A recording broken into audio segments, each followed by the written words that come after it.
Elon Musk is worth about $250 billion. Jeff Bezos, around $150 billion. These are the richest people alive today, but none of them come close to a man who lived 700 years ago. An African king so wealthy that when he traveled to another country, he accidentally destroyed their economy. Not through war, not through conquest, just by spending money. His name was Mansa Musa, and adjusted for inflation, he might be the richest human being who ever lived. This is his story, and most people have never heard of him in the year 1312. In West Africa, a man named Musa became the ruler of the Mali Empire. The title Mansa means King of Kings or Emperor. So Mansa Musa literally means Emperor Musa, and he inherited something incredible: the Mali Empire controlled the trade routes across the Sahara Desert. And those routes carried one thing that the entire world wanted: gold at its peak. Mali produced almost half of the world's gold supply. Think about that. Half of all the gold on Earth was coming from one place, and Mansa Musa controlled all of it. But gold wasn't the only source of wealth. Mali also controlled the salt trade. Now, salt might not sound exciting today. You can buy it for a few cents. But in the medieval world, salt was precious. It preserved food. It was essential for survival. In some places, salt was literally worth its weight in gold. Mansa Musa controlled both, gold and salt, the two most valuable commodities in the medieval world. And the taxes from traders passing through his empire made him unimaginably rich. How rich? Historians have tried to calculate his wealth in modern terms. The estimates range from $400 billion to completely incalculable. Some say his wealth was so vast that putting a number on it is meaningless. But numbers don't really capture it. What captures it is what happened in 1324. Mansa Musa was a devout Muslim, and every Muslim who is able is supposed to make a pilgrimage to Mecca at least once in their lifetime. It's called the Hajj. It's one of the 5 pillars of Islam. In 1324, Mansa Musa decided it was time for his pilgrimage. But he wasn't going to travel like a normal pilgrim. He was going to travel like an emperor. The caravan that left Mali was unlike anything the world had ever seen. Historians estimate that 60,000 people made the journey. 60,000. That's not a caravan.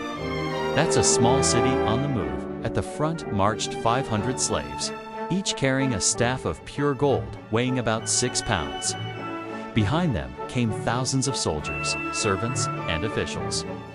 There were musicians and entertainers. There were doctors and teachers, and then there were the camels. 80 camels, each carrying 300 pounds of gold dust. Do the math. That's 24,000 pounds of gold, just for spending money on the trip. The caravan stretched as far as the eye could see. When it moved, it took an entire day for everyone to pass a single point. The dust cloud it kicked up could be seen from miles away, and everywhere this caravan went, Mansa Musa gave away gold. Asterisk, asterisk, he gave gold to the poor. He gave gold to officials. He gave gold to anyone who helped him or showed him hospitality. He paid for goods at many times their actual value. He built a mosque every Friday, wherever he happened to be. And then he reached Cairo. Cairo, in 1324, was one of the great cities of the world. It had seen wealthy rulers before. It had hosted kings and sultans. The people of Cairo thought they knew what wealth looked like. They were wrong.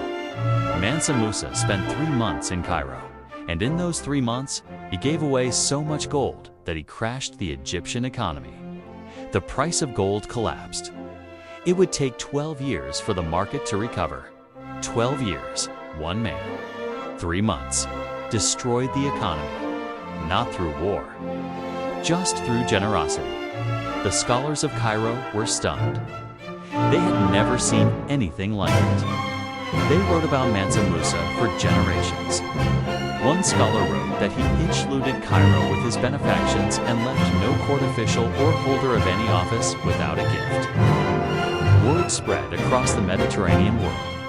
European mapmakers, who knew almost nothing about Africa, started putting Mali on their maps. The famous Catalan Atlas of 1375, one of the most important medieval maps, shows Mansa Musa sitting on a throne, holding a gold nugget, dominating West Africa, a man they had never met, a kingdom they had never visited. But his wealth was so legendary that they had to include him. After Cairo, Mansa Musa continued to Mecca, completed his pilgrimage, and began the journey home. But he had given away so much gold that he actually ran out of money. The richest man in the world had to borrow money to get home. He borrowed it from Egyptian merchants, at interest. And he paid them back in gold when he returned to Mali. When Mansa Musa returned to his empire, he brought something more valuable than gold. He brought architects. He brought scholars. He brought books.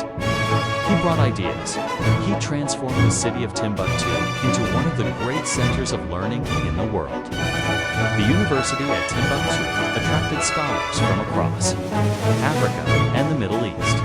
The library collected hundreds of thousands of manuscripts. For a time, Timbuktu was mentioned in the same breath as Cairo and Baghdad, all because one man took a trip. Mansa Musa died around 1337. His empire eventually declined, as all empires do. The gold ran out.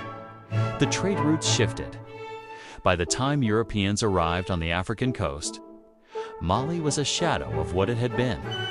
But for one brief moment, the richest person on earth was an African king that most of the world has forgotten. Think about that. We celebrate billionaires today like there's something new. Like extreme wealth is a modern invention. But 700 years ago, man in West Africa made today's billionaires look like they're playing with pocket change. Mansa Musa, Emperor of Mali, the richest human who ever lived. And most history classes never mention his name until now. If this story surprised you, hit subscribe.